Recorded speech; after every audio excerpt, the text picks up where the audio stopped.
વધશે કે ગુરુગમ કરીને ધ્યાન ધરો તમે અનહદ બોલે આપમાં. ધ્યાન ગુરુગમ થી ધરો. અનહદ હદની બહાર પણ જે છે એ તમારા પોતાનામાં બોલે છે, પણ એ સમજવા માટે ગુરુગમ થી ધ્યાન કરવું. ભાઈ ગુરુગમ થી કેમ?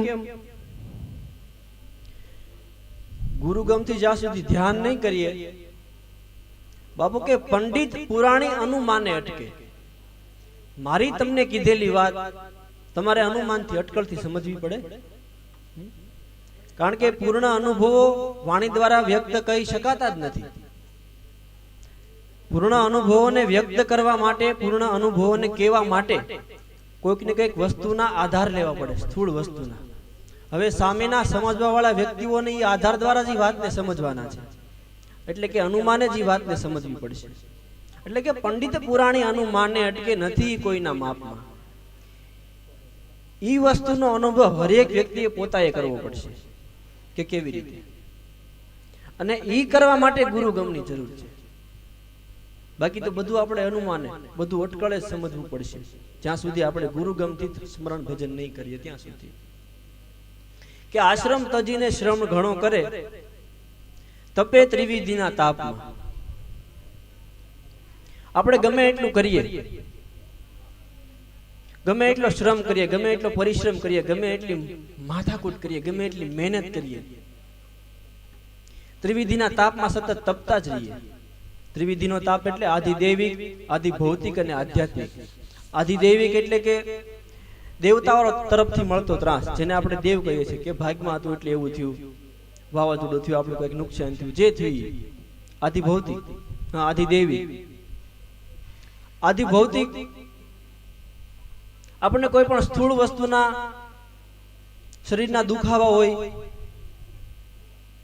અથવા તો કાંઈ પણ આપણું ધન હરાઈ ગયું, આપણે નુકસાનીમાં ગયા, આપણા કોઈક સગાવાલા દેહાંત થયો, આપણે જે બહુ નિકટના હતા એનો આપણે સંગ છૂટી ગયો, જેથી લઈને આપણું બધું ઘરનું સંચાલન સરખું હાલતું હતું. એ બધું આદિ ભૌતિક તાપ કહેવાય. અને ત્રીજો છે આધ્યાત્મિક તાપ.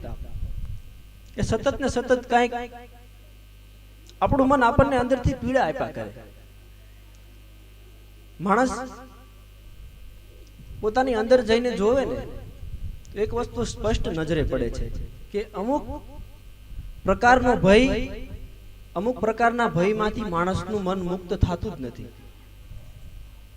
કાંઈક નો કાંઈક ભય સતાવે છે, અને એ ભયને છુપાવવા માટે આપણે કાંઈક ને કાંઈક નવી નવી વસ્તુઓના સંપર્કમાં આવ્યા કરીએ. પણ મૂળ અંદરથી કાંઈક આપણને સતાવે છે, કાંઈક આપણને અંદરથી પીડા આપે છે, જેની આપણને ખબર નથી. ઈ વસ્તુની ગમ કરવા માટે ગુરુગમની જરૂર પડશે. કોઈના માપમાં નથી, કોઈ એને માપી શક્યું નથી, પણ કેવી રીતે છે એને સમજી શકાય છે એને ગુરુગમથી. આગળની કડી બહુ સરસ કે ભાઈ ભાવ ભરોસે ભક્તિ કરે સદગુરુ વચન વિશ્વાસ. સ્મરણમાં કે ધ્યાનમાં બેસીએ ને, ઘણી વાર કીધું ને આજે પણ કહું કે ભાઈ સાંડિલ્યએ કીધું કે ભક્તિ એટલે શું? ભક્તિ એટલે કે સંપૂર્ણ શરણાગતિ. આપણે જ્યારે પણ માળામાં બેસીએ, ધ્યાનમાં, સ્મરણમાં બેસીએ, આપણને આપણા સદગુરુએ જે આપ્યું હોય એનો આધાર લઈને, તો આપણે આપેલા સાધન એટલે કે મંત્ર પ્રત્યે, આપણને આપેલી પદ્ધતિ કે ભાઈ આવી રીતે બેસવું, આવી રીતે શ્વાસને રોકો, આવી રીતે અહીંયા દ્રષ્ટિને કેન્દ્રિત કરવી, આવી રીતે અહીંયા સુરતાને બાંધવી. જ્યાં સુધી આપણે એ બે વસ્તુ, મંત્ર અને પદ્ધતિ, બંને વસ્તુની વચ્ચે આપણે આપણી ઈચ્છાઓને ઊભી રાખીએ ત્યાં સુધી આપણે સંપૂર્ણ એમાં શરણાગત નથી થયા. ગુરુએ આપેલા નામમાં અને ગુરુએ આપેલી પદ્ધતિમાં આપણી ભૌતિક ઈચ્છાઓને આપણે આડી રાખીએ છીએ કે આમ કરીને આમ હું ભજન કરી લઉં, આમ કરીને આમ ધ્યાન કરી લઉં તો મને આ પ્રાપ્ત થઈ જાય. આપણે આપણી ઈચ્છાને, આપણા હોવાપણાને, આપણા નિજી સ્વાર્થોને આપણે વચ્ચે બહુ મોટું રૂપ આપી દઈએ, અને રૂપને પ્રાપ્ત કરવા માટે આપણે ભજન કરવાનો દાવો કરીએ. આપણે સંપૂર્ણ શરણાગતિ નામમાં, એ પદ્ધતિમાં નિષ્ઠાવાન નથી થતી, એટલે આપણને એમાં સફળતા મળતી નથી. એટલે અહીંયા ગુરુગમની જરૂર પડે છે.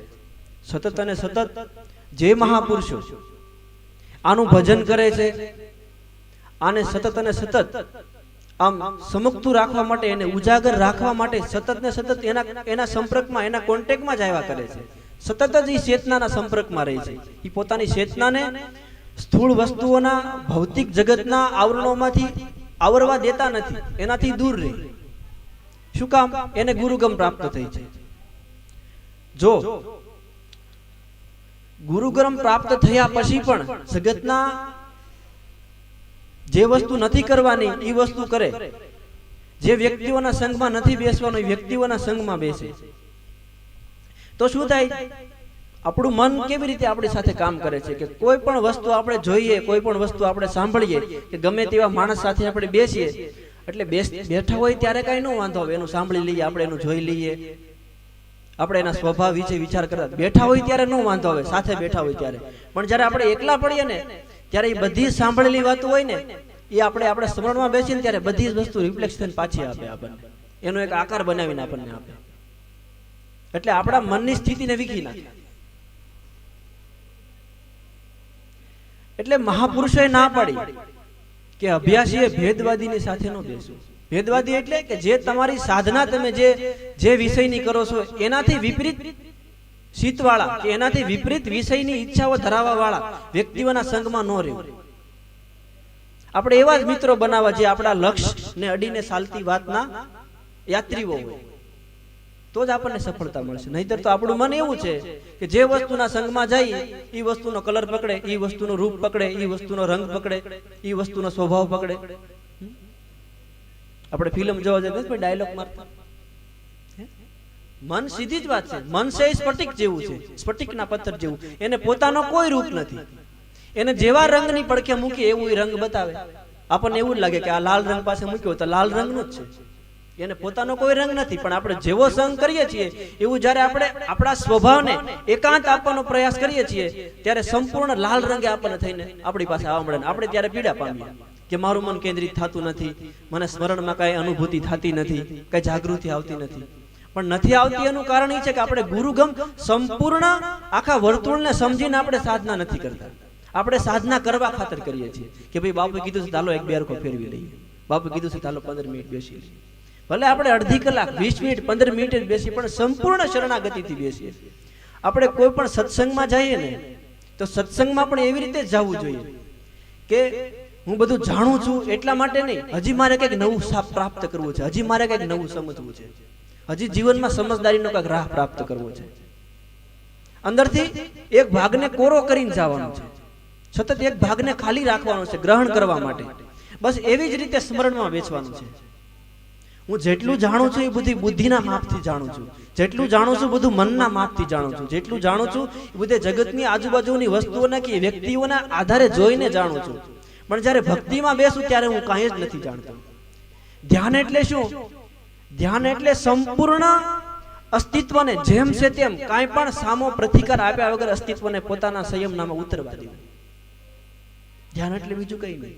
સામો પગ ફેરવા વગર, આંતરિક ઈચ્છાઓને સ્વામી પ્રગટ કર્યા વગર જેમ છે તેમ અસ્તિત્વને અંદર ઉતરવા દેવું, જેમ છે તેમ આંતરિક ચેતનાને ખીલવા દેવી, જેમ છે તેમ પ્રકાશિત થવા દેવી, કાંઈ પણ મનનો આડાવળો પર્યાય આપ્યા વગર.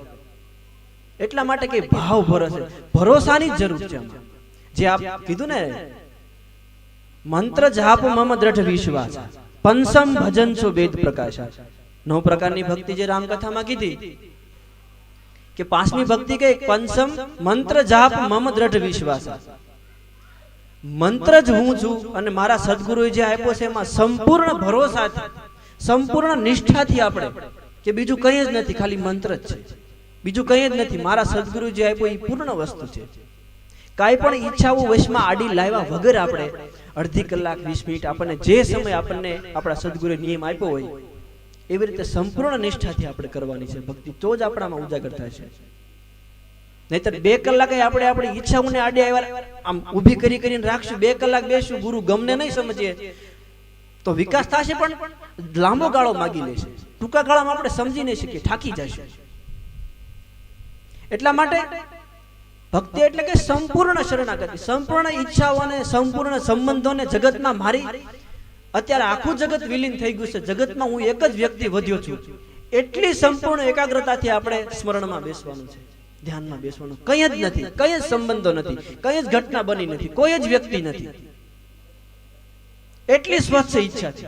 જ્યારે એટલી સ્વચ્છ ઈચ્છાથી આપણે બેસતા થઈશું ત્યારે 1 મિનિટમાં પણ આપણને અનુભૂતિ પ્રાપ્ત થવાની સંભાવના છે. 1 મિનિટની અંદર જ અનુભૂતિ પ્રાપ્ત થવાની સંભાવના છે, જ્યારે સંપૂર્ણ આધારોને આપણે છોડતા જઈએ ત્યારે. અને આ વાત આપણે હું ગમે એટલી કરું, પણ જ્યાં સુધી આપણે અભ્યાસ નહીં કરીએ, ધ્યાન નહીં કરીએ, ત્યાં સુધી કોઈ પણ પ્રકારની અનુભૂતિ ખીલશે નહીં. કારણ કે અહીંયાથી આપણે જઈશું એટલે ઘરે જઈને કાં તો લાલ રંગ પડખે કીધું, સ્ફટિકનો પથ્થર, એને પોતાનો કોઈ રંગ નથી, જેવા રંગની પાસે બેસી એવો રંગ પકડે છે. એટલે આપણે અહીંયાથી છૂટા પડશું એટલે વળી પાછા ઈનાય રંગમાં બેસવાનું છે, એટલે મન વળી પાછો ઈનો રંગ આપણને જાજો આપશે. એટલે બને એટલું સત્સંગને સમજવાની સ્થિતિમાં રહેવું, સતત જ સાત્વિક વિચારોની, નાના નાના વિચારણાઓને આમ નિષ્કર્ષ આપતું રહેવું, એક એક વિચારના રૂટમાં ઉતરવું કે આનો શું અર્થ છે, આ શું કહેવા માંગે છે, આનો અર્થ આ શું થાય છે.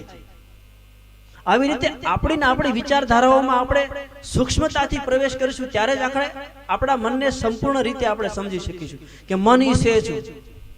આપણે એમ કહેતા મારું મન વ્યસન ત્યાગી શકતું નથી, મારું મન સમજતું નથી, મારું મન માનતું નથી, મારું મન એકાગ્ર થતું નથી. આપણે આખી પ્રક્રિયાને સમજી જશું કે મન છે ઈ છે. મન છે ઈ કંઈ જ નથી. તમે ગ્રહણ કરેલો 5 ઇન્દ્રિયો વડે, આંખ દ્વારા, નાક દ્વારા, મુખ દ્વારા, કાન દ્વારા કે સ્પર્શ દ્વારા ગ્રહણ કરેલા વિષયોને જેવા ભાવથી આપણે ગ્રહણ કરીએ છીએ, એકલા પડીએ છીએ ત્યારે એવા જ ભાવથી આપણને સામો રિસ્પોન્સ આપે છે, એવા જ ભાવથી રિએક્શન આપે છે. એટલા માટે મહાપુરુષોએ અધ્યાત્મ સાત્વિક વસ્તુઓના સંગમાં રહેવાની વાત કરી કે એવા વ્યક્તિઓની સંગમાં બિલકુલ નહીં જવું કે જે દુરાસારી છે, દુર્જન છે. આપણે એમ કહીએ કે ભાઈ જુગાર રમતા હોય કે દારૂ પીતા હોય તો આપણે ક્યાં રમવો છે કે આપણે ક્યાં પીવું છે, પણ વિચારનું ફોર્મ તો આપણા મનમાં બને છે ને. આપણે એનું દ્રશ્ય તો જોઈએ છીએ ને, એની ભાવનાઓ તો જોઈએ છીએ ને. જ્યારે આપણે એકલા પડીએ ને ત્યારે એ સંપૂર્ણ આપણામાં વિકસિત થાય, આખો આકાર ઘડાય છે. એટલા માટે આપણે સ્થિતિઓને વીખી નાખે છે. એટલે ધ્યાન ધરવા માટે સંપૂર્ણ ગુરુગમની જરૂર પડશે કે કેવી રીતે ભક્તિ કરવાની છે. તો આપણે અડધી કલાકની ભક્તિમાં પણ ઘણી અનુભૂતિ પ્રાપ્ત કરી, જીવનને પરિવર્તન કરી શકીશું. આપણા મનને અલગ અલગ સ્વરૂપો જે ગ્રહણ કરી લે છે, ગ્રહણ કરતા આપણે રોકી શકીશું. આ સત્સંગ આપણને એ સમજાવે છે કે હકીકતમાં આપણું સ્વરૂપ કયું છે, આપણા સ્વયંનો રંગ કયો છે, આપણા સ્વયંનો સ્વભાવ કેવો છે. આપણે આખા જગતના સ્વભાવમાં એક સ્વભાવમાં શું કહેવાય કે ટીવીના પડદાની જેમ આપણે એની સાથે એકાગ્ર થઈ જઈએ છીએ કે હું આ છું. આપણે જ્યારે સંપૂર્ણ શરણાગતિથી, સંપૂર્ણ સદગુરુએ આપેલા નામ અને પદ્ધતિની સાથે સંપૂર્ણ ભરોસાથી જ્યારે ભક્તિ કરશું ને ત્યારે આપણે આપણા સ્વરૂપના બોધ તરફ પાછા વળશું કે હું કોણ છું, મારું મન કઈ રીતે મને હેરાન કરે છે, મારું મન કઈ રીતે મારું મિત્ર બને છે. ગીતામાં સ્પષ્ટ જ વાત કરી કે ઉર્ધ્વરેદાત્મન આત્માનમ નાત્માનમ વશાદે આત્મન્યેવો હ્યાત્મનો બંધુરાત્મેવ રિપુરાત્મન. મનુષ્યનો મન જ પોતાનો મિત્ર છે અને મન જ પોતાનો શત્રુ છે. મન જ પોતાના દ્વારા પોતાની હત્યા કરાવે છે અને મન જ પોતાના દ્વારા વ્યક્તિને અમરત્વ પ્રાપ્ત કરાવે છે. જો આ પોતાના મનને વ્યક્તિ બંધુરાત્મેવ આત્મનઃ એટલે કે જે વ્યક્તિ પોતાના મનને મિત્ર નથી બનાવી શક્યો, જે વ્યક્તિનું મન પોતાને શત્રુ જેવું થઈ અને પીડા આપે છે, એ વ્યક્તિ જીવતા છતાંય મૃત છે, જીવતા છતાંય મરી ગયેલો છે. એના જીવનમાં પરિવર્તન નહીં થાય, સતત અને સતત નીચેના સ્તરમાં ઉતરતો રહેશે. એટલે હું કોણ છું એ જાણવા માટે મારો સ્વભાવ કેવો છે, મારી સ્થિતિઓ કેવી રીતે બદલે છે, એ એક નાની નાની વસ્તુની ગહેરાઈમાં આપણે સ્વયં પોતાએ આંતરિકમાં ઉતરવું પડશે. જ્યાં સુધી પાણીમાં લઈ રહેલી ભમરી, જે ભમરી છે, આપણે એની ઉપરની સપાટીને જોઈશું, ઉપરના તરંગને જોઈશું, તરંગને આપણે નહીં રોકી શકીએ. એ ક્યાં પરપોટામાંથી ભમરી લે છે ત્યાં સુધી પહોંચવાનું છે સ્વયંને જાણવા માટે. એટલા માટે સંપૂર્ણ એકાગ્રતાની જરૂર છે, સંપૂર્ણ નિષ્ઠાની જરૂર છે, સાત્વિક સંગની જરૂર છે. એટલે અહીંયા દામજીરામ બાપુ કહે છે કે ભાઈ ભાવ ભરોસે ભક્તિ કરે સદગુરુ વસન વિશ્વાસમાં, જ્ઞાની ધ્યાની જોગી જતી ભજન કરે છે મહાત્મા. બધા જ આનું ભજન કરે છે. કોનું? ઈ ભરોસા, ઈ ભક્તિનો, ઈ સંપૂર્ણ શરણાગતિ. બાકી આપણે ગમે એટલું કીધું ને, તપે ત્રિવિધિના તાપમાં, ત્રિવિધિનો તાપ સતત બાળ્યા કરશે જ્યાં સુધી મૂળ વસ્તુને આપણે નહીં સમજીએ. એટલું વિકસિત રૂપે, એટલું એક ચમત્કારિક રૂપે આપણને મન મળ્યું છે, વિચાર કરવાની ક્ષમતા મળે છે, કલ્પના કરવાની આપણને ક્ષમતા મળી છે, એક ચમત્કારિક રૂપે મળી છે, એક મહાન રત્નના રૂપે, અમૂલ્ય રત્નની અમૂલ્ય રૂપે મળી છે. એને આપણે સમજી શકતા નથી અને એના કારણે આપણે પીડા પાના કરીએ છીએ કે હું આના કારણે દુઃખી છું, આના કારણે દુઃખી છું. એવી રીતે આપણે સુખની પાછળ દોડીએ છીએ. આખી સ્થિતિને આપણે સમજી જશું, પણ ક્યારે? સંપૂર્ણ શરણાગતિથી આપણને આપેલા નામ અને પદ્ધતિમાં આપણે નિષ્ઠાવાન થશું. કોઈ પણ ઈચ્છાઓનો આવેગને પ્રતિકાર આપ્યા વગર, ત્યારે આપણામાં ભક્તિ ખીલશે. આગળ બાપુ કહે છે,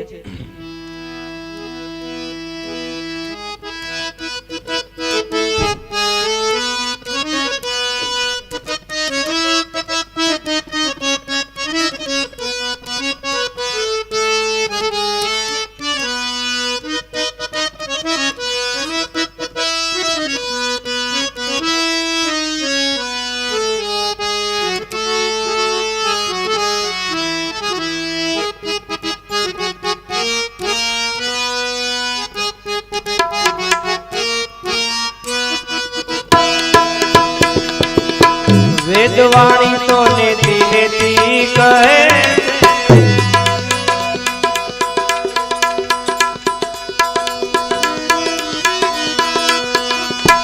વેદવાણી તો નેતિ નેતિ કહે,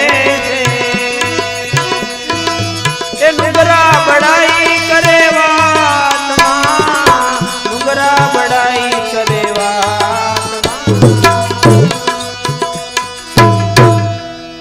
ગહેરાઈ પૂર્વકની બાપુએ કડી કીધી કે વેદવાણી નેતિ નૈતિક, ન ઈતિ ન ઈતિ, આનો કોઈ અંત નથી, આને પૂર્ણપણે માપી શકાતું નથી, આને કેવલ અમુક અનુભૂતિઓ દ્વારા સમજી શકાય છે, સમજીને એમાં સમાઈ શકાય છે. તો શું કે વેદવાણી તો નેતિ નેતિ કહે, પણ નુગરા બડાઈ કરે વાતમાં. આપણે સામાન્ય વાતોમાં, સામાન્ય સરસાઓમાં આપણે આપણી વાત હાસી છે એમ ઠેરવવા માટેના તર્કો કરતા હોય કે હું આ જાણું છું, એ કે નુગરા છે, પોતાની મૂળ વસ્તુ નથી, કઈક થી ઉધાર વાતો ભેગી કરી છે, થોડુંક બુદ્ધિના જાણવામાં આવ્યું છે, એને લઈને હું જાણું છું એવી વાતને હાંસી પાડવા માટે 5 જણા 10 જણા બેઠા એમાં હું આ જાણું છું એવા પોતાની વાતને સત્ય ઠેરવવા માટે ઝઘડા કરે છે, પણ હકીકતમાં એ નુગરા છે, કઈ જાણતા નથી. વેદવાણી તો નેતિ નેતિ કહે છે, નુગરા બડાઈ કરે વાતમાં, નુગરા બડાઈ કરે વાતમાં.